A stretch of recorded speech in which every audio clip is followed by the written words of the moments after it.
or some kind of hint what they're going for, but generally it has to do with the subject matter. So if you could give me an example, say, of anything in particular you're asking about, say e-learning.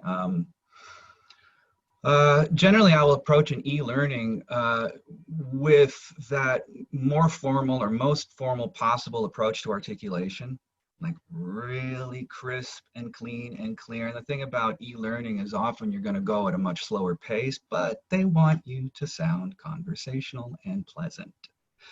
So you're snapping those T's and really, really paying close attention to the articulation. And for me, that's really the difference between formal and informal reads. It really comes down to articulation and pace, but mostly the articulation. I don't know if that answers your question. Okay, we hope so.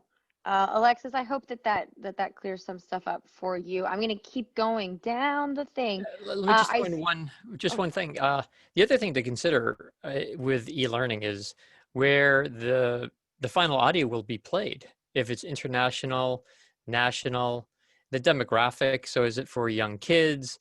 Is it for elderly? You have to always take your script and the specs from the director if you're fortunate enough to have specs. And as James said, usually there are. And then just think about your user and make sure you deliver the audio in a way that will work for them. So just something else to consider. Mm-hmm. Okay, and Alexis says this is great and super helpful. So awesome.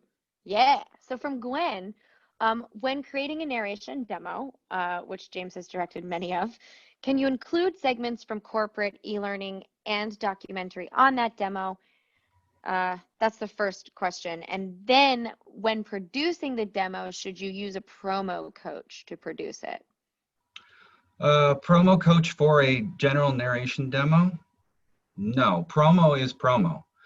So, you have, I always talk about what's the buzzword, the last few years is silos, right? And, I've got, I think, 5 demos up on my website now. And wouldn't it be great if I could do one multi-purpose, like 10-minute demo that no one would ever listen through? Yeah, but, it's really, it's a world of specialists and specializing. So no, I'd use a promo coach for promo. That's a separate demo and it's a separate world, a separate genre entirely. So, we think in terms of, okay, there's commercial and promo and, then there's animation and all sorts of other things. And then there's this bigger, fatter silo, which is narration, sort of like a broad spectrum general narration. And those subgenres, which are really, markets unto themselves. You named them. There were 3 of them. There's e-learning and documentaries, corporate. There's medical, technical reads that are in demand as well. I'm staying away lately from doing telephony in narration demos because I believe more and more people, and I think we're doing them at Edge, are doing specific just telephony demos. Is that right, David? Sort of, but not always. Okay. Another way, you could look at the 25 or 26 different silos or genres in the industry, and there are a few of them that require very unique vocal delivery, like animation and promo and audiobooks and commercials and promos and trailers. And the vocal technique is so specific that they really require a unique demo, a specialized demo. As you said, James, and you're absolutely correct, all the other stuff is generally the same type of vocal delivery. So it can all sort of be clumped together in a demo that we call a narration demo. So again, as you said, James, a narration demo is a mishmash of probably 20 different genres, like corporate and e-learning and medical and the various things you said. And sometimes telephony is included in that, and sometimes it's not. It depends. So, just about, and what you said about promo, absolutely. It can be a very, very stylized, very specialized read. So, if you're working with someone who only does promo for a narration demo, that's not something that I would recommend. No. So this is kind of a broad term, and maybe if you want to just kind of hit one point of this, and maybe David can hit one point. We kind of talk about this every other week, but Al is asking for some of your best marketing or promotion tips. So maybe you each have one point that you would hit in terms of self-marketing and promotion. Um, it's since I went union, it's 2012. A lot of that is sort of done for you, in that it's a different model. All the breakdowns go to the casting directors, which go to the agents, which go to you, which is not to say, we don't market ourselves. Good old-fashioned cold calling. People are having a lot of success working LinkedIn, just networking with other voice actors. I would say conferences and business cards, right? Because there's no substitute for meeting and interacting with humans. However, that's kind of on hold for a while. But really, whatever's going to direct traffic to your website, you got to have a website, absolutely. That's a given. And people work social media.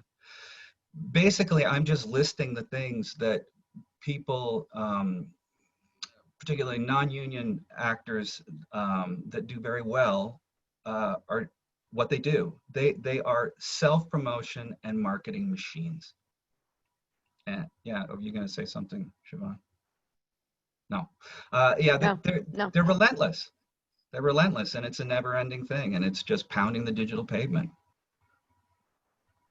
Yeah, it's like any company, right? McDonald's and Toyota and these big multi-billion-dollar companies still market themselves, and they never slow down, and nor should we. Just because we are small businesses doesn't mean that we have a different path to follow. Mm-hmm. And you do have to work the pay-to-play sites. You just do. I was talking to a good friend of mine who's based here, and non-union voice actor, he's a very busy guy. And I said, tell me, because I maintain profiles on 2 pay-to-play sites. I don't pay them, or haven't in a while, but if the union, my whole business model were to change, and who knows what's going on with COVID and all that, I wouldn't think twice about buying a year membership. Particularly Voice 123 is the one I really maintain a profile there. It's sort of like, for me, is keeping a line in the water, so to speak. So I'm not really actively working it, but this colleague of mine that I was speaking to is, and he said, look, the dreaded v.com and Voice 123, that's 95% of digital online casting traffic right there. So pretty much you got to work with one of them. I'm not going to recommend one or the other. I mean, I could, but just sort of leave it at that. That's a really, really important part of your business. Basically, you're going to be doing as many auditions as you possibly can. And one of the things I've tried to cover in that piece I wrote, promoting this session today, is do play the long game, play it smart. Play to your own strengths, identify your own strengths. That's where working with a coach is really, really important. Identify your strengths. You start booking work, you might see a pattern there. Is the market telling you something? But it's really is a numbers game, and just doing as many auditions as you can until something sticks. Like, a good, let's put it this way, when I'm on fire and I'm crushing it, I'm booking maybe 10% of what I auditioned for. Right. So it really is a numbers game. I hope that helps. It's important to remember that for our full-time professionals, is that numbers game is still really real. Oh yeah. David, do you? Yeah. Oh yeah, I audition for a living. Every once in a while, someone will give me money. I don't take credit for that one, by the way. But. I want to keep moving if we're good to, because I think this is a good question as well. James, I would like to just throw my 2 cents in on this last question. Yeah. Sorry. So I just have a lot. Yeah. Oh, I'm seeing the questions pop in. There's some terrific questions. I think you should go retro and market with a cassette. Why not? No, I'm kidding. Ultimately, guys, look, I think that there are 3 ways to market yourself. One, you can market online, as James said, Perhaps 95% of the work is coming through the online casting sites, which are also known as pay-to-play or P2P sites. Voices.com, Voice123, Bodalgo, they are all good. They all work. Some people do better with one. Some people do better with another. You can try them all out, see which one you feel more comfortable with. Second way you can market is to have someone do it for you, right? You can use work with an agent. You can find a manager. That's not necessarily for everyone, and you'll know when the time is right for you. And the third way to market yourself would be to get out on the pavement and do it yourself, James, as you mentioned. And just two key things about marketing on your own. If you're marketing yourself, make sure it is ultra clear as to what it is that you specialize in. James talked about working with a coach and figuring out where your strengths and your strong suits are, and make that clear to a potential client so they know how to categorize you, how to file you, when to call you for work.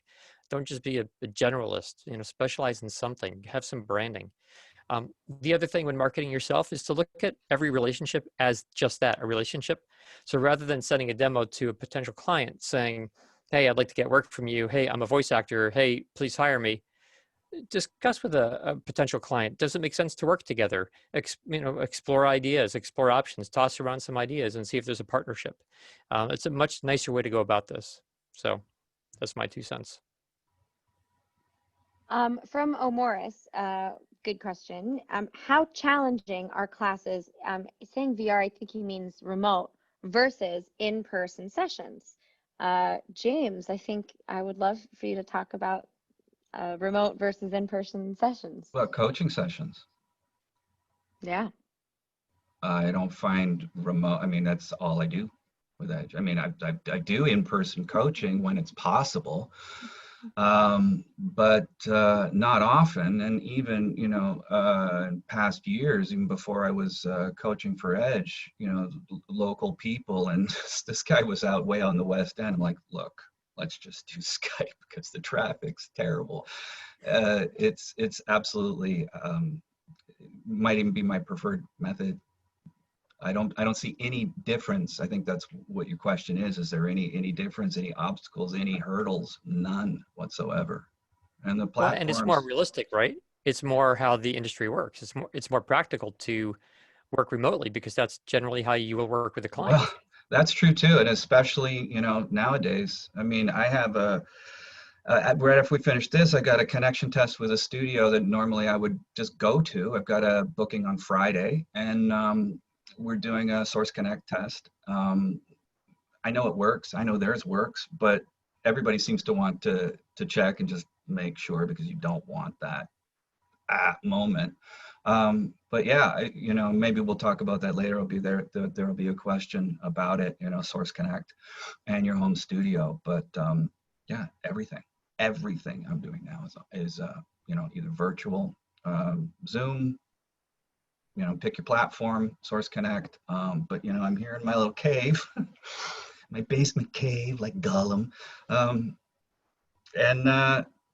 Yeah, so I hope that answers your question. There's no problem with it whatsoever. We do all our sessions on Skype, and it's awesome.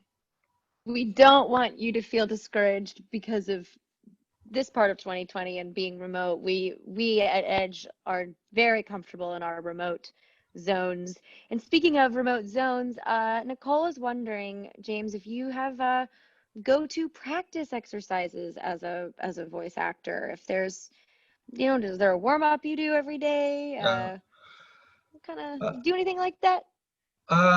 Yeah, of course. I don't know if I'm going to tell you anything that you haven't heard already, but mine is pretty basic. Although I do one thing, which I'll show you quickly.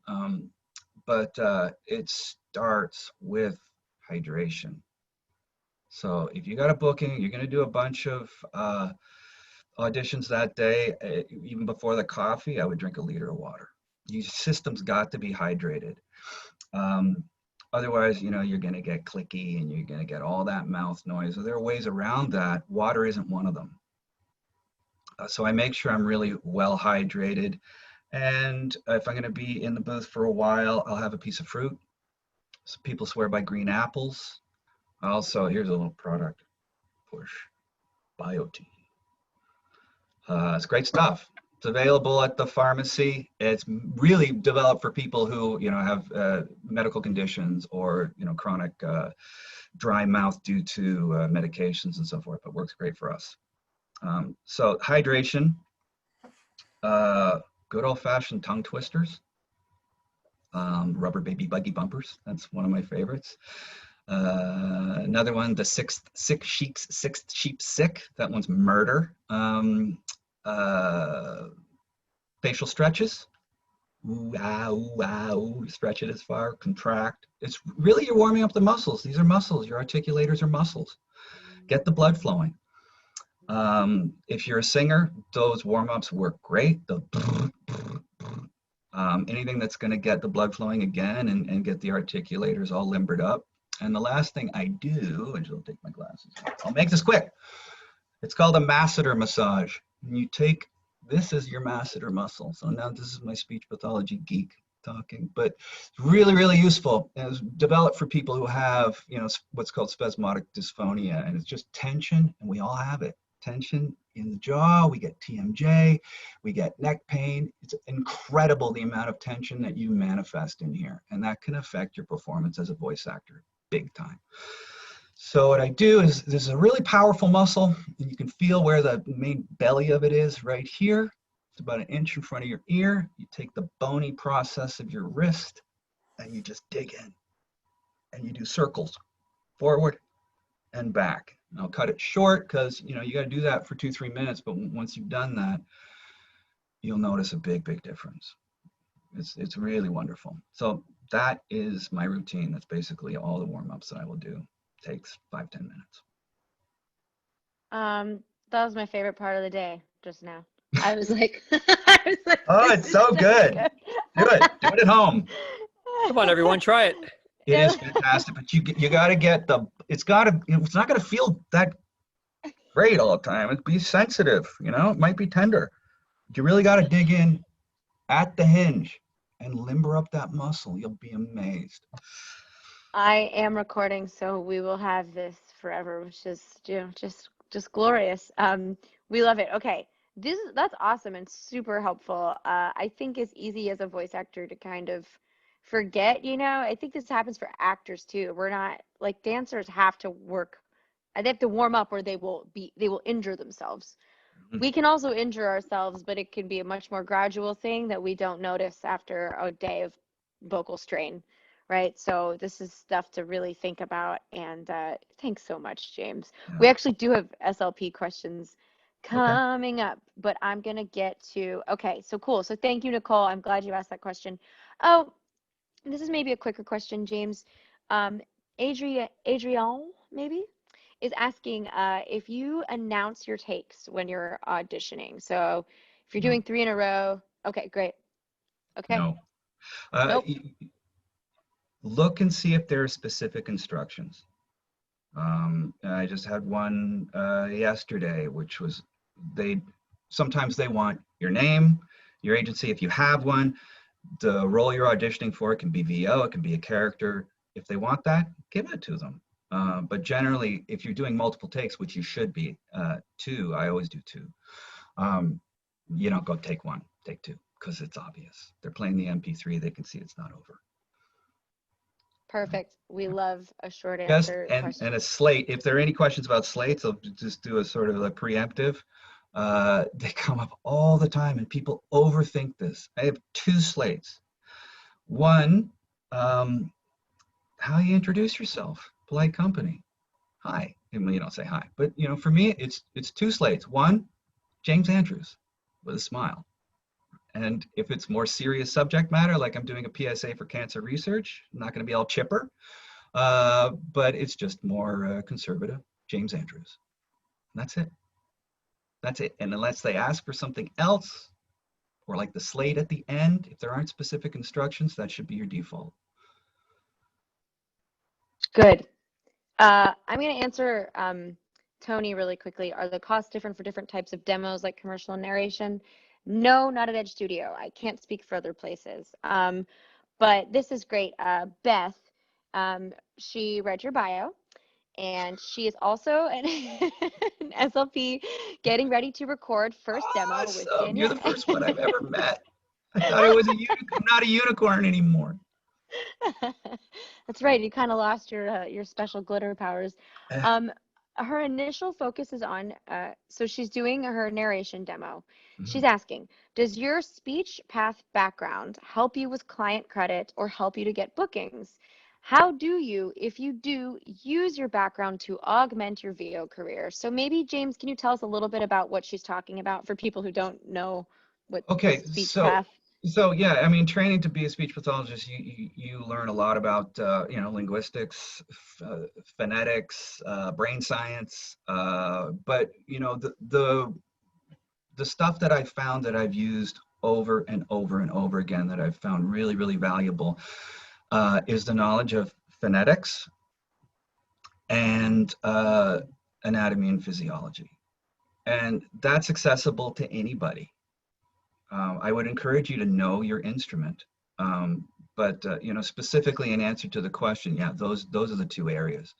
The phonetics in that knowing what a glottal stop is, and knowing how they occur, and how it's a stop consonant at the level of the glottis. I encourage people to go and do their own research. Take our vocal health webinar.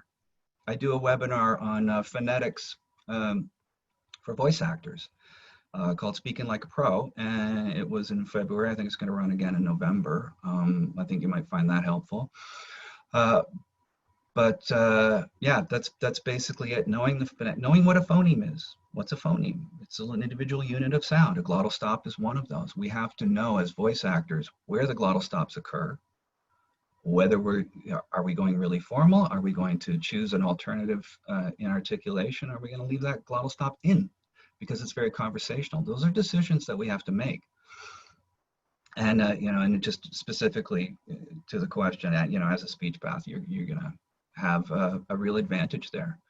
I always say, like, a lot of this stuff, good voice actors, experienced voice actors, they do it instinctively. But I think if you have a knowledge specifically what's going on, and you can self-educate, and you can take the webinars that I mentioned would really help. But if you have a knowledge of that stuff, basic working knowledge of the anatomy and physiology, I think you'll have an advantage. You'll have an advantage. You know what's happening and why and how to shift, particularly between, say, conversational, moderately conversational, because there is a hybrid, and super formal. So I hope that answers the question satisfactorily. I don't know. There's actually, Judas is also an SLP. Wow. So there's 3 of y'all.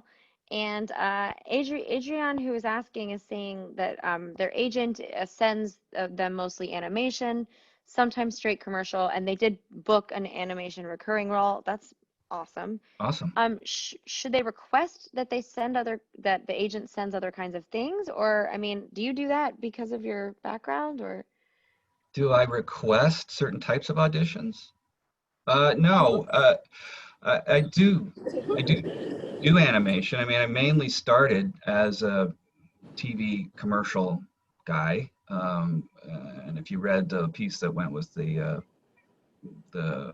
email about this session today, that part of the market sort of found me. So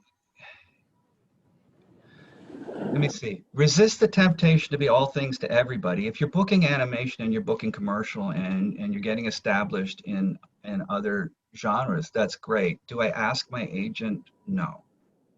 No, because you should. The client agent relationship, for me, it's got to be a good relationship. Obviously, like, I left an agent before because she was all that, right? Reputation and everything, but we didn't get along. I think she just wasn't a very nice person. There wasn't, it wasn't a comfortable relationship. What I'm getting at is that relationship's really important, in that agent's going to take time to get to know what you do and what your strengths are, and be playing to those strengths by giving you the auditions that he or she feels that you have the best chance of booking. Because at the end of the day, that relationship, you can be the best of friends, but if if you're not booking, you're not making any money, there isn't really anything there. It's an economic relationship. So no, I don't ask for specific auditions. Sometimes commercial's busy, sometimes animation's busy. But no, that's more or less what you're paying them for. Mm.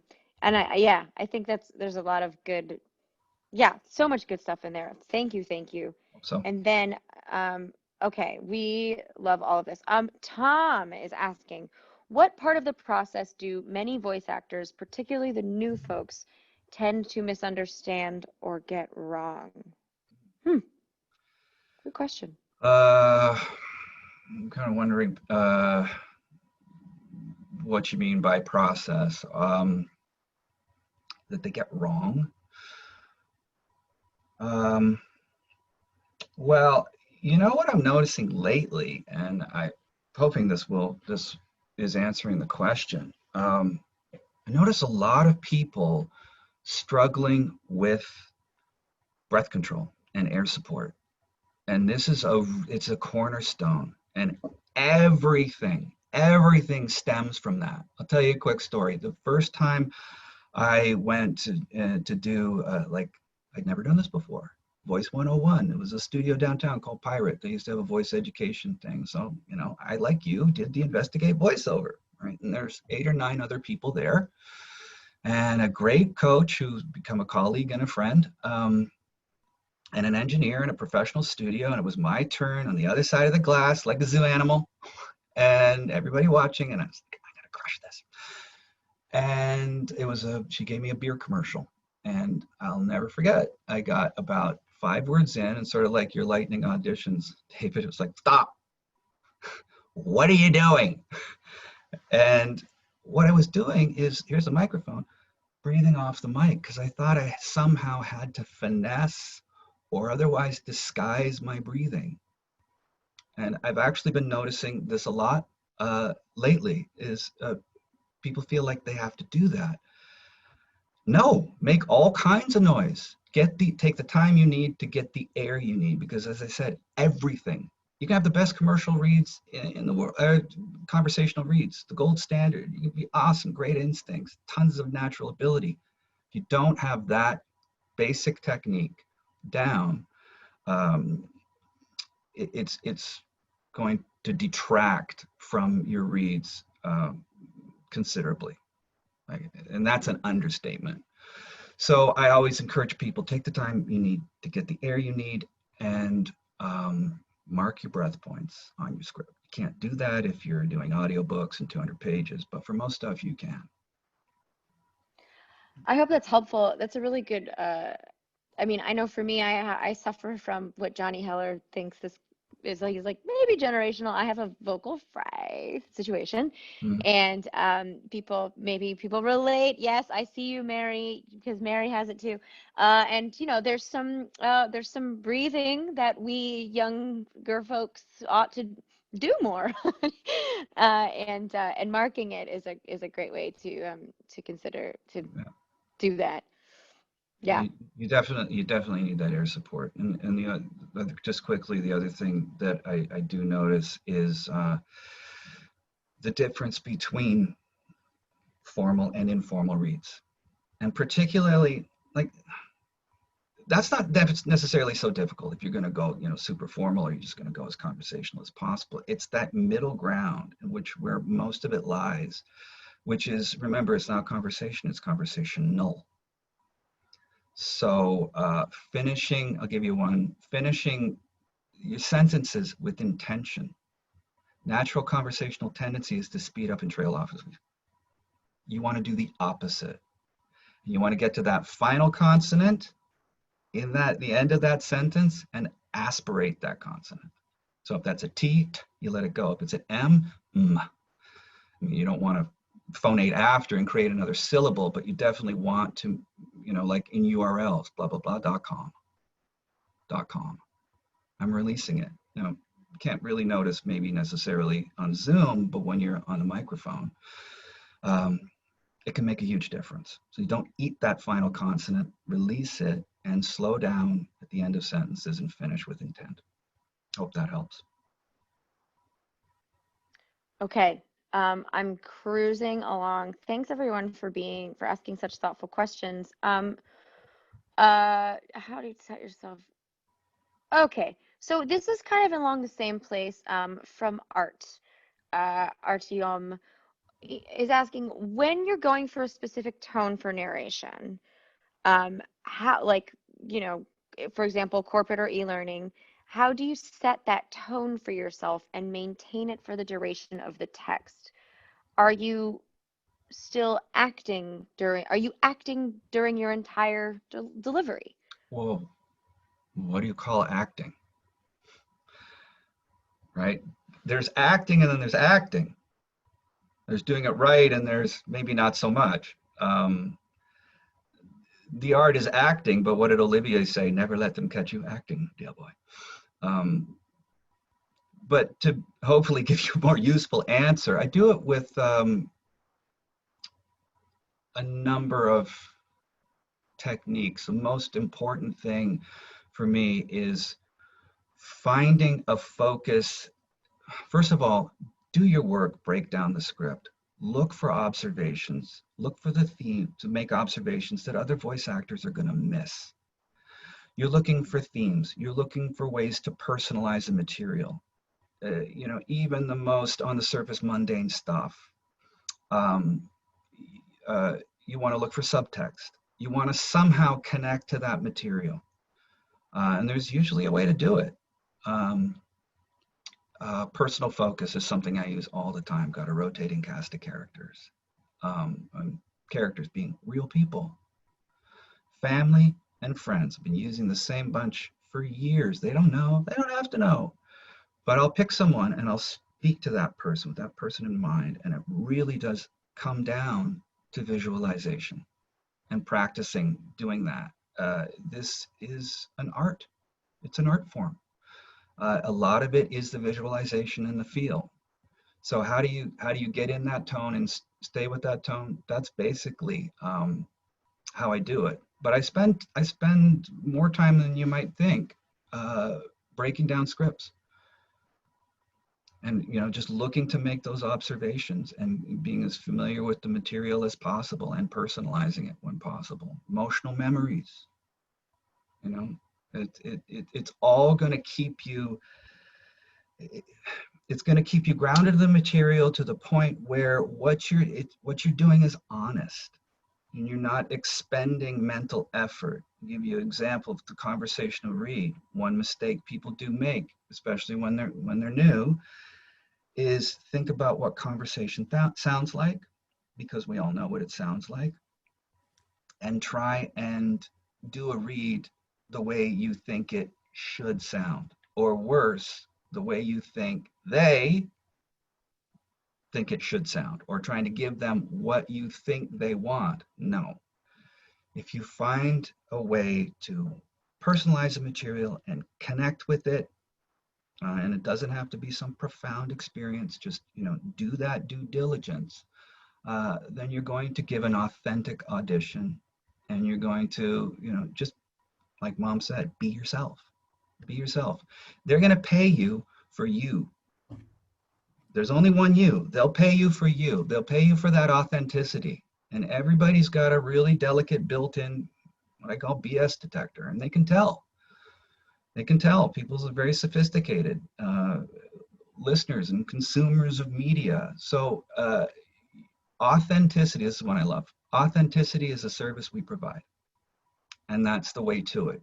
You got to get in your gut and connect it with real life circumstances and people and places and things. I hope that answers the question. Yeah, I think that's a terrific answer, James. Thanks. I'd like to piggyback on that. So it is about infusing your personality into your script, because we have a casting department here, and one mistake that a lot of voice actors make, and side note, this was a question that came up about 15 minutes ago.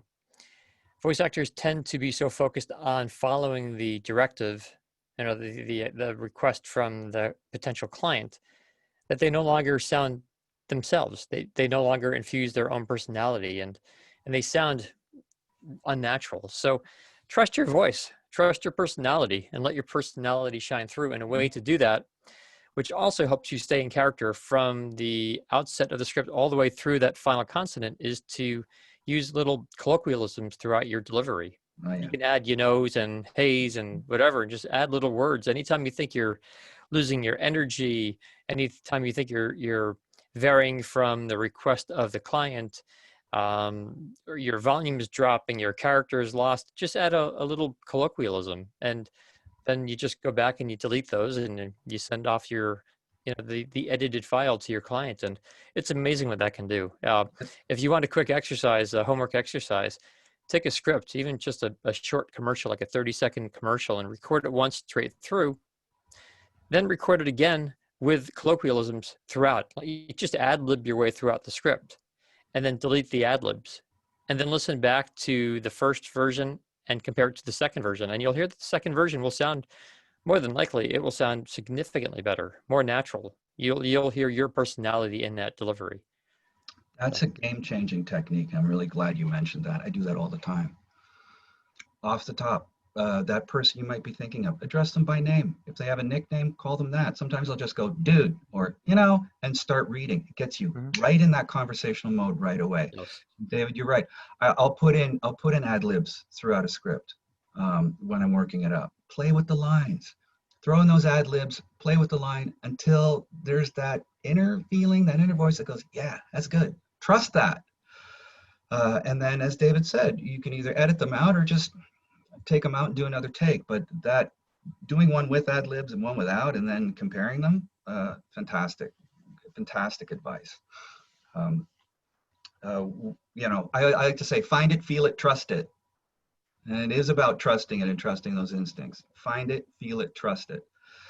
But the last word on this and the authenticity is, they are going to pay to hear you in the read, not to hear you reading.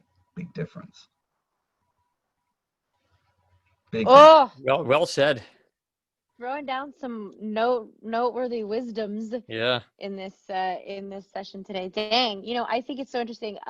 My kind of thing I like to tell is like, I'm commercials are hard for some people. I'm a vegan, and I'm like, I do not care about this burger. I do not care about it. I'm not excited. Don't want to, I don't. How am I supposed to emotionally connect? And when I work with James, he's like, well, then you're definitely not going to get that job. Like, you're definitely, like, you got to figure out what's going to work here. And I know a couple weeks ago, we talked about putting a photo of someone or something in your studio next to your mic, and working with that visualization. And there's all kinds of like techniques and strategies and it feels silly when you're starting out. You're like, this is stupid. That can happen in your brain. But the reality is that everything that James is saying and David's talking about, it's like, yeah, hearing you, like, finding a way to be authentic in a read that maybe you don't initially connect to is like the mark of like a talented voice actor. So just, to your point, if let's say you've got a script that they want like Disney level excitement, it's got to be sincere, real. And you're reading this stuff and you just literally couldn't care less. You can't help it. I'm just not interested. Find that memory when you were a kid and your parents surprised you on your birthday and took you to Six Flags and you flipped out. It was the greatest day of your life. Connect with that emotionally and read from that place. If you're commercial and you're vegan and, it's just an ethical line in the sand. If you don't want to do it, don't do it. But if you're going to do it and it's a McDonald's burger and you're like, ugh, think of something else and say those words. The great Morgan Freeman, who I get references for him and Jeff Bridges all the time. Sound like him. We just don't want to pay you $1 million. Those guys could read the dictionary and we'd all be sitting here like this. And it's because of that focus. And they're invested in it. And they're not trying to be anybody else. They know who they are. That's the difference. Okay, I feel like I have some journaling I have to do after this session today. But I want to follow that with a great question from Victoria. She says, James, you're successful in many different VO genres. In which genre did you have your initial success? And what genres did you include in your first VO demo? Can we just get a little bit of background of you, if you wouldn't Sure. mind telling us your story? My first demo was a commercial demo because that was recommended to me by my coach. It was the same one who got on the talkback and the investigate voiceover going, what are you doing? Another thing I was doing was I had my hands in my pockets. She's like, take them out and use them. You know, two really game-changing pieces of advice right off the top. But it was a commercial demo. And I didn't know radio from other forms of media to TV, whatever. But I just started auditioning for those jobs and was more or less subconsciously playing to my own strengths. I didn't even know what a conversational read was. It just turns out that my default is, hi, I'm your friendly neighbor. This is a good product. You should try it. That's just kind of what comes out of me. So whatever comes out of you, whatever is the easiest read, the effortless one, the one that you wake up and you just go, there it is. I don't know why. There it is. That's a strength that you should be playing to. I don't know if I've answered that question. I kind of forget how it was worded. No, I mean, she was just curious about your kind of origin story, basically, and how you ended up, Yeah, it was how you. commercial, and it turned out, and this had to be explained to me. I didn't know what this meant. You got a voice for TV. Like, oh, okay. Well, what is that? It's a more conversational, more relaxed, um, you know, more natural read. People with radio voices, that's a real thing. You know, we'll tell you right off the top, it's not about your voice. You know, I can't tell you how many times people have come up to me and said, I've got a great voice for radio. I think I'd be a great voice actor. I'm like, can you act? Because if you can act and you've got a remarkable voice, okay, then it's an asset. But you know, I don't book trucks. I don't book trucks. I can do those reads, but I don't book trucks because I don't have that voice. I can fake it, you know, Chevy Silverado. But there's 1,000 guys out there who do that better than me. So that's about the market will tell you. Once you start booking, the market's going to tell you what your strengths are. Be aware of that. Watch for those patterns and play to those strengths. So that's what I did early on. And I had a coach that said, you've got to get established for one thing. Find your signature. And that is the read that is most natural for you. Find your signature, try and get traction in the marketplace with that. And then later, if you want to branch out into other genres, whatever genre you're starting in, commercial, narration, and any of those subgenres. That's why we'll never ever recommend you start with animation or video games or promo or anything like that. Try and get established for doing one thing or two things and doing them really, really well, rather than being like me when I started, like a little puppy. You know, I can do this, I want to do everything. No, resist that temptation and really focus on those one or two core reads. That's my advice. And also such a valuable through line. And I know with our guest star, Noelle, really echoing the statement of sticking to yourself and learning what that is. And coaches help us understand because they hear us in ways that we cannot hear ourselves. And learning what your strength is, and that your as Danielle says, your wheelhouse, and leaning into that. And it's often surprising. You don't necessarily know that that's your strength, or how you sound, or how you come across, or any of those things. And leaning into it is so good. I want to pivot because we still have a few more good questions before we go. But Dina is asking, and I love this question because no one's ever talked about this before. How do you track your clients and your prospects and your jobs, et cetera? How do you keep yourself organized? What do you use a platform? How do you do that? Well, it's you know, I can't give you the most satisfactory answer. You know, for today, I got to think back several years because being union, you know, it's a much more passive model. That stuff kind of is taken care of for you. And that cuts both ways, by the way, because as union actors, you can't, as be as proactive because you've got all the union rules and signatories and all that stuff. It's just a different model. As far as, when I was non-union, and that was the first 3 years of my career, and I was, doing most of it myself. I did have an agent, but I was doing a lot of it myself.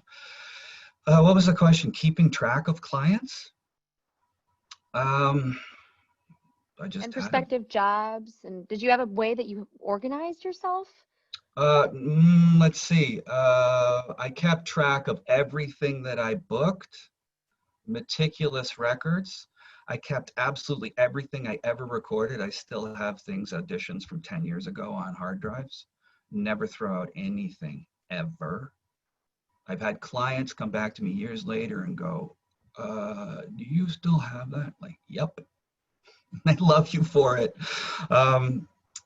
And just, I was working the pay-to-play sites. So did I have a particular system I can tell you about? No, but I'm just pretty OCD about keeping records. That's about all I can say. Just keep those records. And if you haven't heard from a client for a while, give them a call.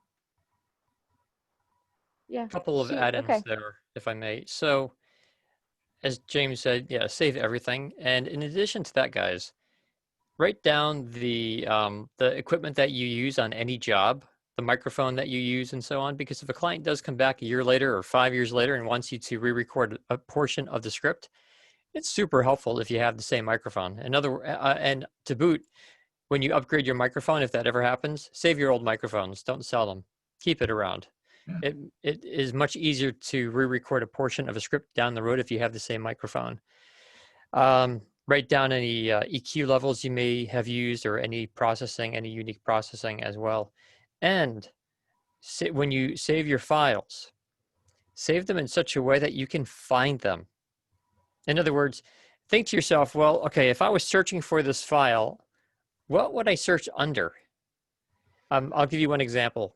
If you have a business card, and then one day you upgrade your business card, so now you have a new file. You save your new business card. You save it as new business card, right? Years ago, you had your business card file. Now you have your new business card. So now one day you want to find your new business card file. Are you going to think to look under N for new? You'll probably look under B for business card. So just make it easy for yourself to find things. Of course, you can always use tags and keyword searches and things, but it will just make your life easier if you are thinking ahead. Okay, that's all I wanted to add on there. That's a really good point. And label your MP3s, label them. Label them with something that is useful. So yeah, again, you can find it. And along those lines, if you are marketing your demo to anyone, save your file, or let me say this differently. When you send your MP3 demo to a prospective client, make sure that the file name is clear. So many voice actors send us their demos, and the name of the file is demo. That's it. We don't know if they are an engineer looking for engineering work or an editor looking for editing work. Maybe they write, they are sound design and they specialize in sound effects. Maybe they are they work for a music library company and they're showing us, sending us their demo of music library. Maybe they are a voice actor. Maybe they're a singer. And even if they're a voice actor, then use your name, make it clear. Also, we get a lot of demos that the name of the file is like demo version 2A. That's meaningless to us. Okay, make it professional. Keep it clean. Keep it clear. Okay. And Move on.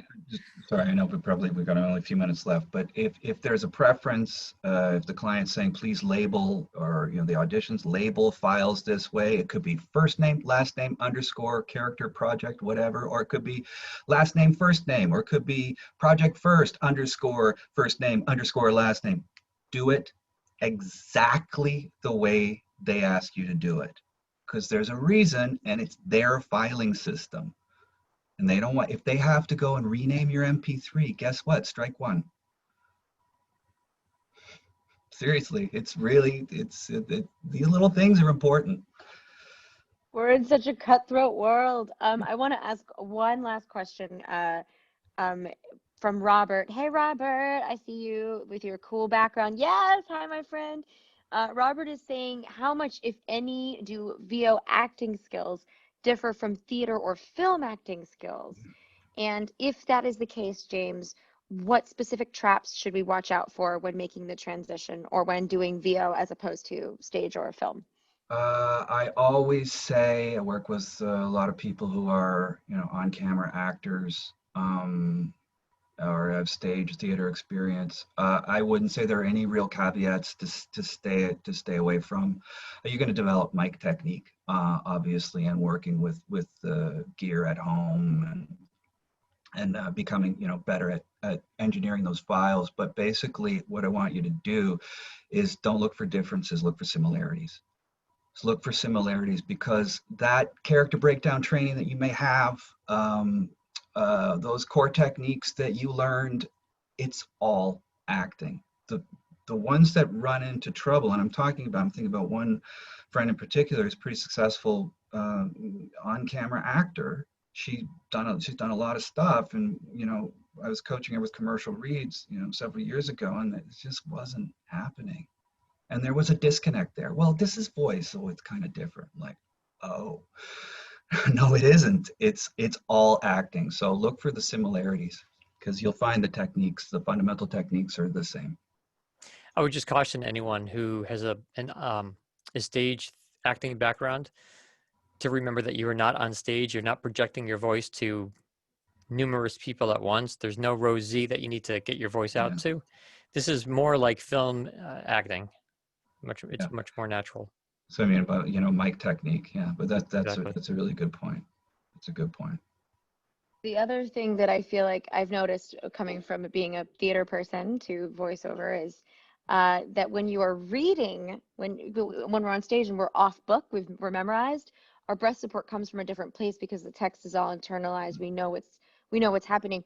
But now you're like reading and you're like, when do I take a breath? And suddenly your kind of breath support skills that you learned as an actor who's not looking at a book, but naturally feeling more in your body because the words you're not leaning on the script, right? When you're on stage and the director's like, once you get off book, you're going to be in such a better place. Yeah. Sorry, dog. Well, in voice acting, almost never going to be off book. In fact, that's not desirable. I don't want people memorizing their scripts when we're doing a demo. It's a much more controlled environment, absolutely, for breathing in particular. Like if you're off book and you're on stage and you're grabbing a little here, there, wherever you need to breathe, I mean, that's great, that's fine. Because you're running out of air, grab some breath. It's perfectly natural. In a voice acting situation and recording, that stuff's really noticeable and really disruptive. And maybe more so than any other form of acting. So that's why, back to what we talked about right off the top, is marking those breath points. And whether you do 1 take or 51 takes, you're going to breathe in the same place every time.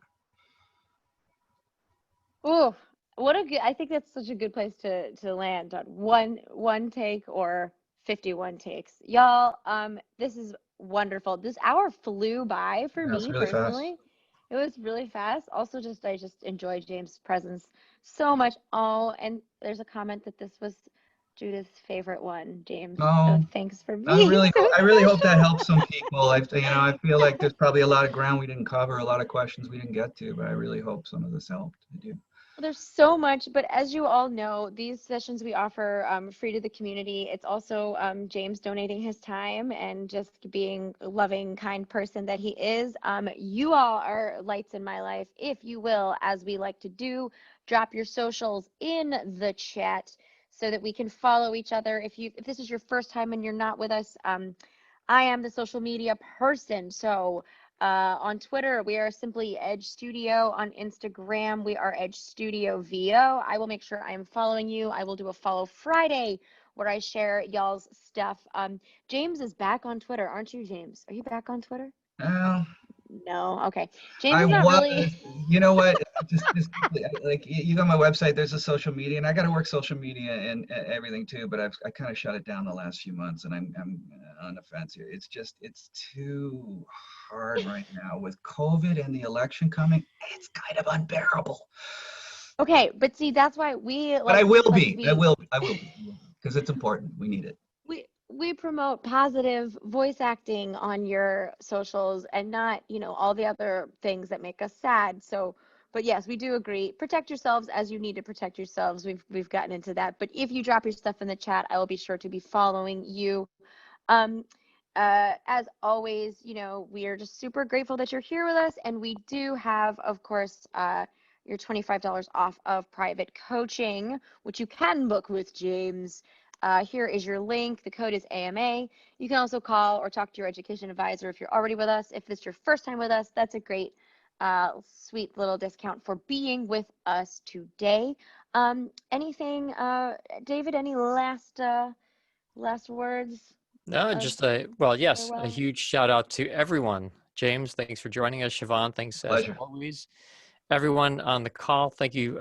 Really fun, interesting, smart questions today. It was really fun to sit back and listen to James respond. So great questions, and I wish you all a fantastic 2 weeks, and I hope you join us in 2 more weeks.